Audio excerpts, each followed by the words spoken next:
Hey guys, and welcome back to another video. Today I wanted to talk about some more spaceships. Now, this is a video series. I'm going to be covering everything that happened at CitizenCon, and there was a lot of stuff that happened, so there's a lot to cover and a lot of videos to come out. So in this video, I want to talk a little bit about the upcoming spaceships coming to Star Citizen that was kind of talked about at the end of the talking ship section of CitizenCon. So I'm just going to play this video so we can kind of see what we're actually going to be expecting. Let's talk about something else quickly. So, Squadron 42 vehicles.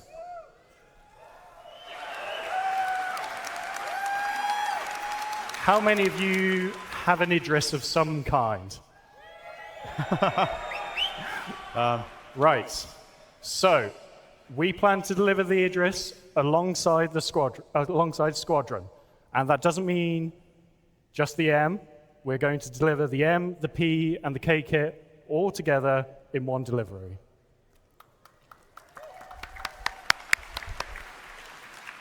Javelin owners, I'm afraid you're going to have to wait a bit longer after that, is obviously the bigger ship players can own. And we have recently looked at what is left to deliver on it. We've got plans. There will be modularity with it. And yeah, that will come after Squadron releases. And those of you who also have the Vandal Scythe, Glaive, Blade, after Squadron releases, you will also get the updated models as well for that. Alright, so that's a huge deal, okay? They're saying here that we're getting the Idris when Squadron 42 comes out, and the Javelin soon after, as well as the updated Vandal ships. I know the Vandal owners are going to be very happy about that, and of course the Idris owners are going to be very happy when Squadron 42 comes out. So I know there's a lot of people that are going to be hoping that Squadron 42 comes out next year. Because think about it, if Squadron 42 comes out roughly CitizenCon next year, this year we got the F8, hopefully, fingers crossed, knock on wood, we get the Idris next year for CitizenCon.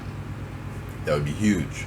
A lot of players have actually already been flying the Idris around, so this is another one of those ships that I think CIG will kind of look at in the same way, because people were stealing the F8 and flying it around in game, and they decided to actually just add the F8 to the game.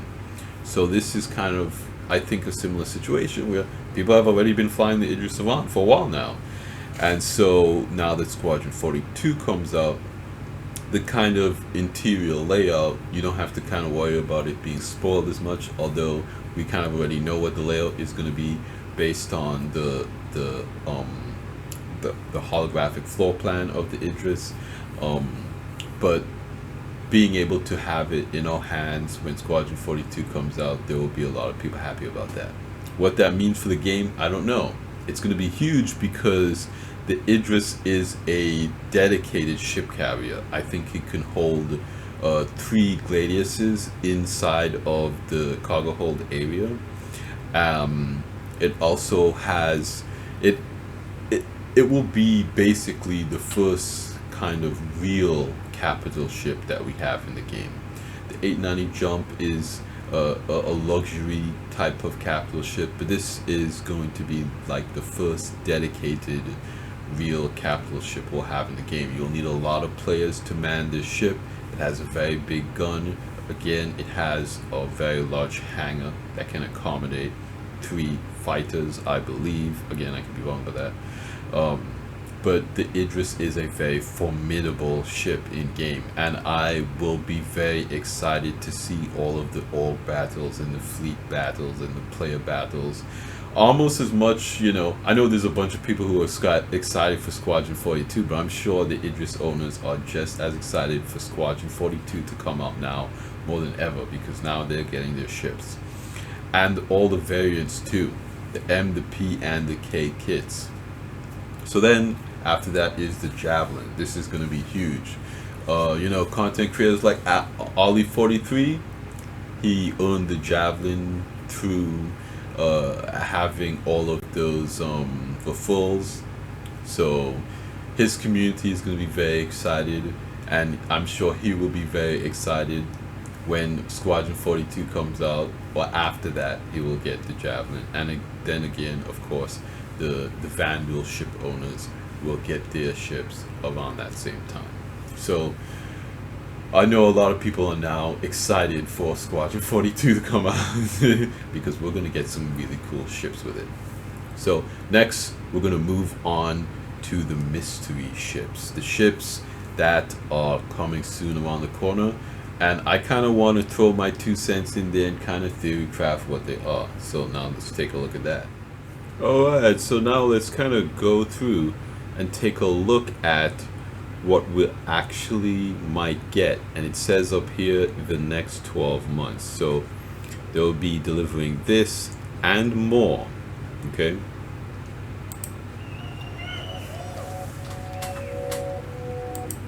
So first off here, we have these 2 vehicles. They look pretty small, to be honest with you. You see kind of a person here. So these look like hover bikes, and they look smaller than a lot of the hover bikes we have in game now, which is a pretty good thing, because this looks like something that would easily fit on a starter ship like the Cutter, which again is a very popular ship in the game. And so if you have a starter ship, getting a ground vehicle like this kind of unlocks that ground vehicle gameplay. And these are very interesting looking hover bikes. Okay. A very interesting style. You could kind of see, I don't know if this kind of looks like stripes and then lights on the back here and then 2 arms like this in the front. A very interesting design, but that is the first one that we're working with. And then it looks like we have the X1 series here. Okay, you have all 3 variants. And you can tell by the different guns that they come equipped with as standard. We can, just kind of confirm that. And this one, I believe this is the racing variant with the winglets. So yeah, of course this was kind of also shown off on Inside Star Citizen. We saw the progress of it with the kind of backrest area for the seat. So we know that's progressing along nicely.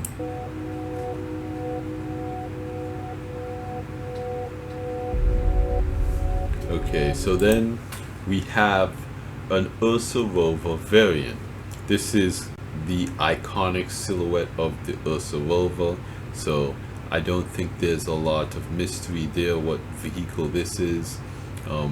The wheels are very identifiable, and the very kind of blocky design of it. The Ursa Rover is a great ground vehicle because it protects you from the atmosphere. If you're out on a planet, you don't have to worry about your oxygen levels. You can take off your helmet in there, you can eat and drink.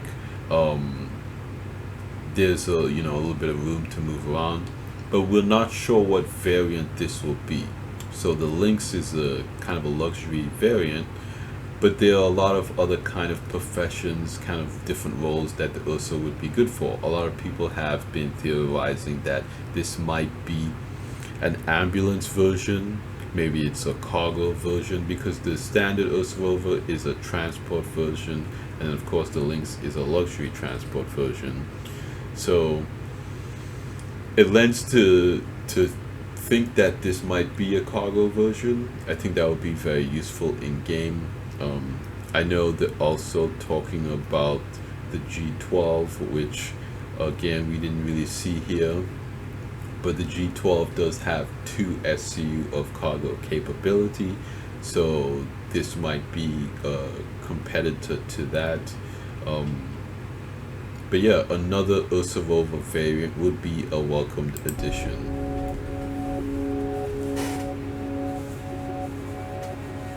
And then we have this ship. This is the kind of boxless version of the MPUV.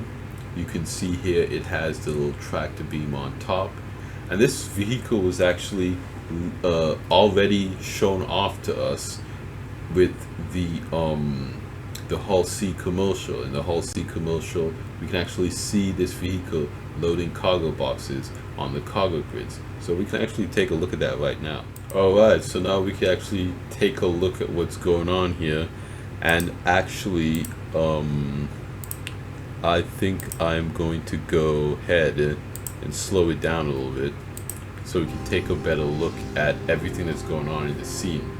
So interestingly enough, you can actually see an MPUV cargo here that has a box attached to the bottom of its box, which is really interesting.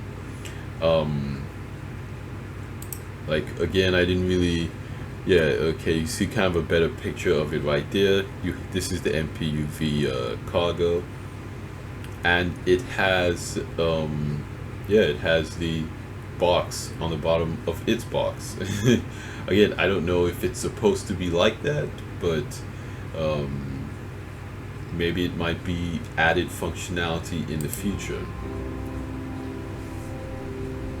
And there is the new variant that you can see. It doesn't have the box. So you see this variant here, it has the box and then it has the cargo container on the bottom. This variant here doesn't have the box and it has the cargo container across the kind of long ways across the opening.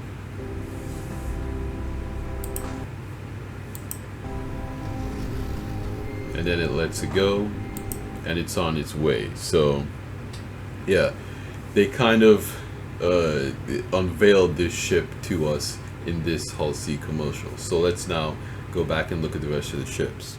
Okay, so yeah, it looks like it will have a size 2 tractor beam on the front. This is capable of moving a 32 SU box, and then it will of course have the attachment grid here.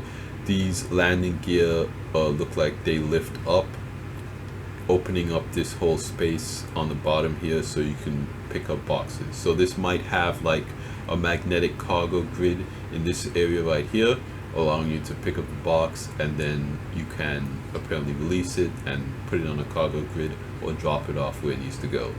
You will also be able to control boxes with the tractor beam on the front. This will be a very useful vehicle potentially as we get more into manipulating our cargo ourselves when cargo elevators come into play. So let's keep going.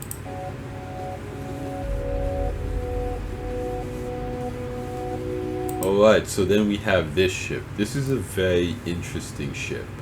A lot of people are saying that this might be the RSI mining ship, and based on its size, it looks pretty comparable to kind of more of a prospector size. This is kind of more of a kind of cutlass-sized spaceship. You see the person right there. It is also very slim. It's not very tall interior wise. It also looks like there's something going on down here, and there's kind of like a black dwarf square right here. I'm not sure what a lot of these angles are, but just based on all of these sharp angles, it kind of looks like an RSI ship. The RSI design language, all these sharp angles, little winglets here. So yeah, a lot of people are theorizing that this is the RSI mining ship.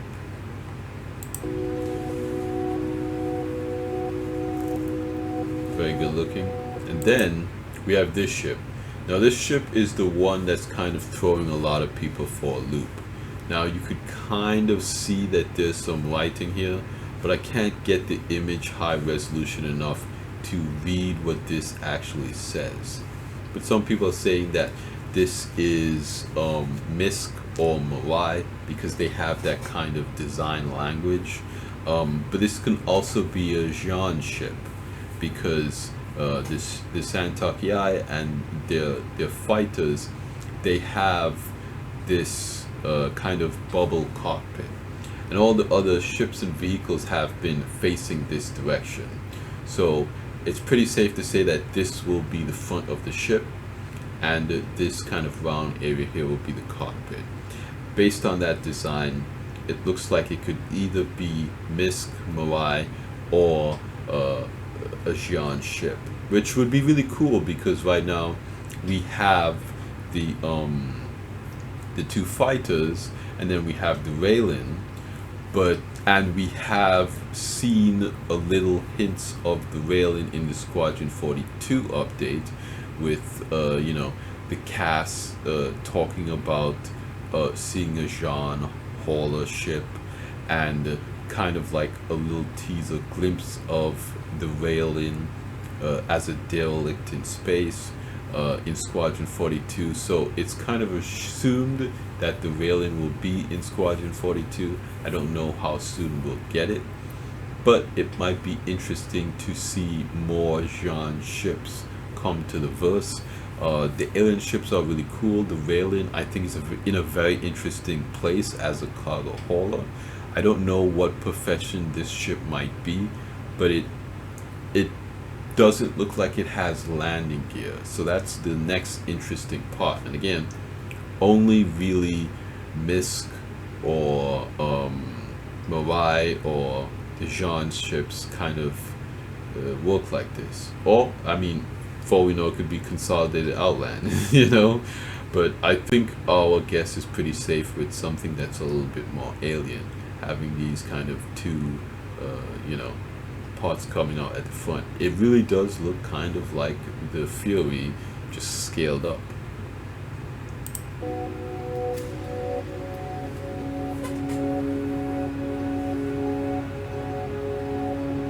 Okay, and then of course we have the Legionnaire. Now this ship is a boarding ship. It has kind of jump seats to house all of the boarding members on it. Then, it's got the pilot and co-pilot. It's a heavy armored ship, I believe. And it basically has a bridge that connects to another ship's airlock. So the addition of this ship will be the addition of ship-to-ship docking, which is a huge deal because there are a lot of ships that have these kind of docking ports, and we have a couple of ships that can dock with stations, the 890 Jump, the Hammerhead, the New Hull C, but we don't have any ship-to-ship docking. So I'll be very excited to see the Legionnaire come out into the game, and CIG has said that they don't want to release any ships that don't work. They really ships that don't have the intended gameplay is kind of a different conversation, but they have been trying to keep true to that saying that they want to have ships that are actually functional in game. So here's to hoping that you will actually be able to use this ship and board another ship with this. That'll be very interesting to see gameplay around that unfold and see how the community actually uses this ship. As you can hear, the audience is very excited about that one. So yeah, this ship right here, I believe, is the Zeus. You could see the rear ramp at the back. You could see the little winglets here, and you can see the front ladder. So if you guys remember my video on the Zeus, when we went through the interior, it does have that that front entrance, but that front entrance leads to an airlock room with a ladder that comes down. I think this is great. I think having ships in this size range with two entrance and exits is like much needed for a lot of players in the verse. To be able to go from the cockpit right to outside is a huge quality of life feature, and even if it's a ladder, it is a big convenience not to have to walk all the way to the back and open the ramp. So yeah, I think this is the Zeus. You can see the turret at the bottom. Again, the winglets, the ramp, the landing gear, the ladder at the front, the pointy RSI kind of design language. It's a good looking ship. And then we have the Retaliator.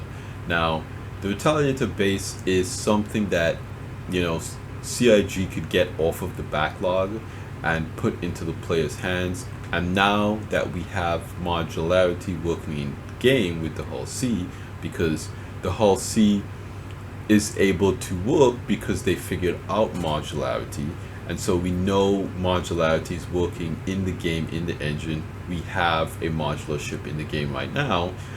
Now it just comes to CIG making the modules and the ability to transfer them. So the first iteration, it might be equipping it like any other way we equip skins in game, weapons, that type of thing. It might be through the Mobiglass, where we might have a Mobiglass tab where it has modules, and then we just add the module to the ship. Later on, it might be a situation where we have to go to a location like Cousin Crow's, land our ship in there, and the module will be applied after a timer. But yeah, for now, I think that gameplay might look like, we just configure it in the Mobiglass, and then we call the ship and it has the module in it. Now, I don't know if the base is going to release with different modules available to purchase, but the base is a very affordable ship in this design language. I always thought that the base was a great price. I don't know how much the modules are going to be available for or purchasable in game, but this is a great ship for CIG to get off of the backlog, and I think a lot of people are going to be happy about this one. Now, also, a lot of people also been saying that the Retaliator needs a rework because it is a much older ship, and it kind of has a lot of the older tech in it, so we don't know if the Retaliator base is going to come with an update, or if the Retaliator base and the Retaliator bomber are both going to get updated at the same time. But I do kind of expect that if CIG is going to release the Retaliator base, they are going to release it with kind of the updates where you have the door panels, and you have the physicalized components, and you have the removable weapons and all this kind of stuff. That way they don't have to go back and do it again. But they might just give us a Retaliator with modules. So I really don't know in what state the Retaliator base is going to arrive to us in. But either way, getting it off the backlog and getting it in players' hands and getting the modules working, again, I think this will be probably the first module swappable ship in game, because even though we have the Hull C, it's cargo grin fit, because even though we have the Hull C in game, its cargo grid fins are not replaceable modules. They are just in-game modules. That's basically what the engine sees them as a module. The game sees them as a module. The player sees it as a part of the ship. But the Retaliator base is going to be a different story, where the players are actually going to see the modules and be able to swap them out. So, when we walk up to that ship, is it just going to be an empty cavity? Is it going to be like a blocker off plate? We don't know what that's going to look like. A lot of people asked about that with the Galaxy. What is going to be in that space when there's no module there? And CIG basically said there'll be nothing there. Probably just struts, hull plating and stuff like that. You might be able to walk in this area, of course.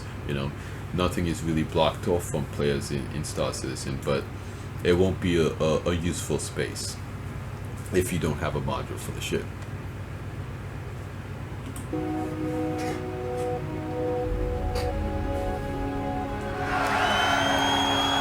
And last but not least, we have the Polaris. Okay, this is huge. This is an absolutely massive ship.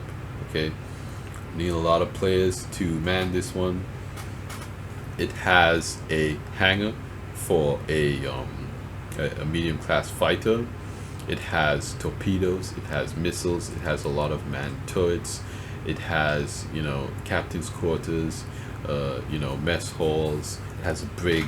It has a med bay. It has large engineering, and it has a good amount of cargo with a side opening ramp. This ship is going to be, you know, very popular. I know we know now that the Idrises will be delivered with Squadron 42 and the Javelins after that. So the next year, or 2024 coming up, we're going to get a lot of these larger ships in our hands, and that's going to be great. And again, hopefully, knock on wood, fingers crossed, Squadron 42 comes out sometime next year. If not, that's okay, because we're still getting the Polaris. And CIG showed off a little bit of the Polaris in this ship demo. But we've seen that, and it's kind of in a white box stage right now. I still think it has a bit of a ways to go, but I think they're all hands on deck now. The ship teams kind of got their processes together, and I think this ship will roll up pretty fast. But I think it would be safer to say expect this ship later in the year, because if it's in white box right now and these ships kind of take a year to get delivered, I would think we might get this in our hands maybe IAE next year. In the base building portion of CitizenCon, we were told about more new vehicles. Okay, and I will kind of talk a little bit more about this in my video on base building, but I just kind of want to touch on it a little bit here in this video, because I think it's very interesting. Again, I don't believe that we'll be getting this in the next 12 months, but when they start working on the Galaxy, I think around the same time that that ship goes flyable, they will have access to this module. Because what CIG essentially said about base building is that they're starting production in Q1 2024.